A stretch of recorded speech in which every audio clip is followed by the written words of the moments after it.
Hi. நேத்திக்கு வந்து கேரளாவோட result விட்டாங்க. பஞ்சாயத்து எலக்ஷனுக்கு. 10ஆம் தேதி அ ஓட்டெடுப்பு நடந்து 13ஆம் தேதி வந்து ரிசல்ட் விட்டாங்க. அந்த ரிசல்ட்ல வந்து நம்ப கேரளா திருவனந்தபுரம் தான் எங்க தலைநகரம், கேரளாவ பொறுத்தவரைக்கும்.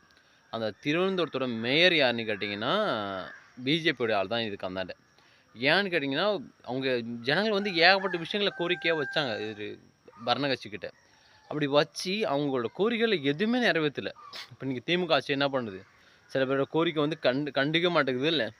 அதே மாரி தான் இங்க உள்ள ஜனங்களோட கோரிக்கைய சிபிஎம் வந்து கண்டுக்கவே இல்ல. அப்படியே அசால்ட்டா "நீ என்ன பேசிட்டு போற?" அப்படி இப்படின்னுட்டு விவசாயம் அது இதுன்னு 1008 பேசிட்டு இருந்தாங்க. அத பொறுக்க முடியாத மக்களே, உனக்கு எதிரா நான் யார கொண்டு வரதுன்னு காங்கிரஸ் பார்த்தாங்க. காங்கிரஸ் சரிப்பட்டு வராதுன்ட்டு கொண்டு போய் நேரா பிஜேபி கிட்ட போட்டாங்க ஓட்ட. அப்ப யோசிச்சு பாருங்க. அதே மாரி தான் தமிழ்நாட்டோட நிலைமையும் அதே மாரி தான் வரப்போகுது. அது எத்தன சீட்டு கொண்டு வந்திருக்காங்கன்னு கேட்டீங்கன்னா, இப்ப கேரளால, எப்பயுமே பூரிபக்ஷம் வந்து பஞ்சாயத்த பொறுத்தவரைக்கும் சிபிஎம் மட்டும் தான் இருக்கும். அந்த சிபிஎம்மையும் தாண்டி இன்னைக்கு யுடிஎஃப் வந்திருக்கு. யுடிஎஃப்னா காங்கிரஸும், முஸ்லீம் லீகும் சேர்ந்தது தான் யுடிஎஃப். அதே மாரி பிஜேபி வந்து ஒரு 5 பஞ்சாயத்து வந்து பிஜேபி எடுத்துட்டு போயிடுச்சு. அப்ப யோசிச்சு பாருங்க, எப்படி மக்களோட மனநிலை எப்படி மாறுங்கிறதுக்கு ஒரு உதாரணம் தான் இன்னைக்கு கேரளாவோட பஞ்சாயத்து எலக்ஷன்.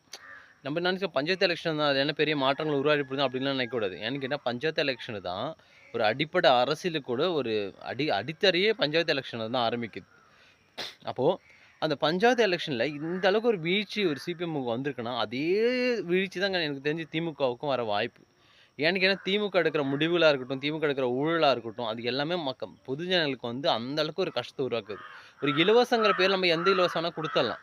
ஆனா, அந்த இலவசம் வந்து அந்த செக்ல ஜனங்களுக்கு எந்த அளவுக்கு யூஸ் ஆகுதுன்னு கேட்டீங்கன்னா, அந்த யூஸ் வந்து ரொம்ப டவுனா தான் இருக்கு. ஏன்னா, இப்ப நம்ம வந்து ஒரு ஜனலுக்கு ஒரு ரூ. 1000 குடுக்குறோம், இல்ல ஃப்ரீ பஸ் குடுக்குறோம், இல்ல எல்லா விஷயமான இதுவும் ஃப்ரீயா குடுக்குறோம் அப்டின்னா, அது வந்து அன்னைக்கு அந்த குடும்பத்தோட தேவைகள தான் போய் சந்திக்குமே ஒழிஞ்சு, அது அவங்களோட பொருளாதார ரீதியா அவங்கள வந்து உயர்ச்சிக்கு ஏத்துறது வந்து ரொம்ப கஷ்டம்.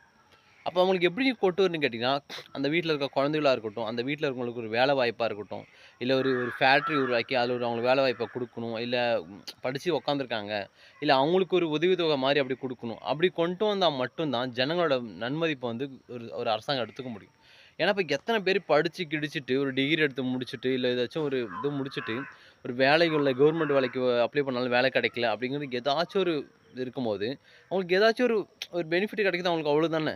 ஒரு நல்லது தானே. ஒரு 1000மோ, 2000மோ அவங்களுக்கு நீங்க அத குடுத்தீங்கன்னா, அவங்க அத மேலும் மேலும் என்ன பண்ணுவாங்க, டெவலப் பண்றதுக்கு யூஸ் பண்ணுவாங்க. இப்ப நீங்க குடும்ப தலைவிக்குன்ட்டு இப்ப ரூ. 1000 குடுக்குறாங்க. அந்த குடும்ப தலைவிக்குன்ட்டு ஒரு ரூ. 1000 குடுக்குறாங்க. ஓகே, நல்ல விஷயம் தான். அதே மாரி இந்த படிச்சுட்டு உட்காந்து கிடக்குறாங்க. இல்ல ஒரு வேலைக்கு போல ஒரு 10, 30 வயசு ஆச்சு, 40 வயசு ஆச்சுன்னா, அவங்களுக்கு நீ ஒரு ஒரு ஒரு வேலைக்கு போகாம உட்காந்துறவங்கள சொல்றேன். வேலைக்கு போறவங்களுக்கு நீ குடுக்க தேவையில்ல. ஏன்னா அவங்க சம்பாரிப்பாங்க. அப்போ வேலைக்கு போகாம இருக்கவங்களுக்கு வந்து அவங்களுக்கு ஒரு உதவித்தொகை மாரி குடுக்கும்போது, அவங்களோட வளர்ச்சி இன்னும் அதிகமாகும். அந்த அரசாங்கத்தோட நன்மதிப்பு வந்து இன்னும் மேல தான் போகும். அதே மாரி ஊழலுங்கிறத வந்து பரமாவதி குறைச்சா நல்லது. ஏன்னா, இப்ப கேரளாவுல ஊழல் அதிகமானதோட தான் இன்னைக்கு அந்த மக்கள் எல்லாரும் சேர்ந்து அந்த 9 வருஷமா ஆட்சி வச்சிருந்த பின்னாடிய வந்து ஒதுக்கி வச்சிருக்காங்க.